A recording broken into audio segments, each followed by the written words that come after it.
मुझे तुमसे बात करनी है। बोलो।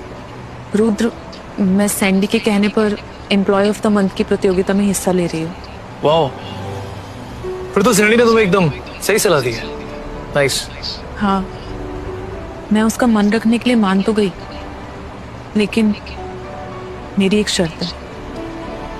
महर, और वो शर्त क्या है तुम्हारी?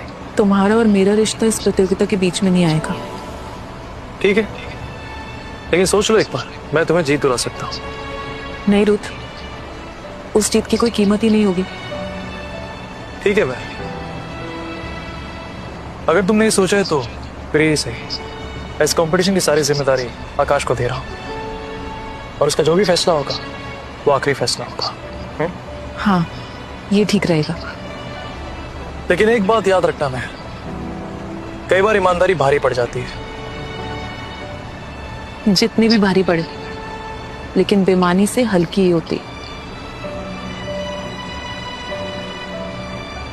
महर की छोटी छोटी बातें मेरा दिल जीत लेती है, लेकिन क्या इसकी ईमानदारी उस निहारिका को हरा पाएगी?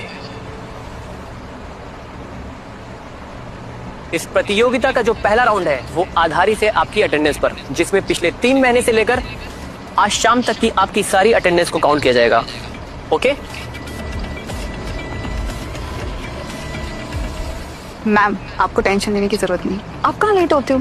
तुम्हें ऐसा लगता है? हाँ मैम, आप हफ्ते में 2-3 बार ही तो लेट होते हो, क्योंकि आपकी प्लाटे क्लासेस होती है, उसके बाद के 2 दिन, उसमें भी आप 2 हफ्तों की एक छुट्टी लेते हो। आप हमेशा टाइम पे होते हो। ऐसे नहीं जीत पाऊंगी, तुम्हें कुछ तो करना पड़ेगा। मैम, मेरे पास एक आइडिया है। क्या? क्यों ना हम आकाश के लैपटॉप में जाकर जो अटेंडेंस की फाइल है उसको ही चेंज कर देते हैं।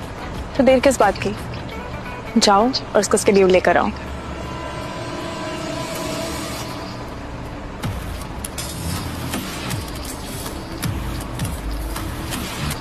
हाय आकाश। हाय तन्वी, देखो मुझे मक्खन लगाने से ना कोई फायदा नहीं होगा। ये कंपटीशन मेरे हाथ में नहीं है। क्या मक्खन लगाना? मैं तो तुम्हारा हालचाल पूछने आई थी यहाँ पे। हाल चाल तो मेरा ठीक है। और बताओ क्या चल रहा है? बस सब अच्छा चल रहा है। बॉस के ऑर्डर्स, अपना काम और पैकअप। अब मैं एम्प्लॉय ऑफ द मंथ भी बनूंगी और रुद्र की पत्नी भी।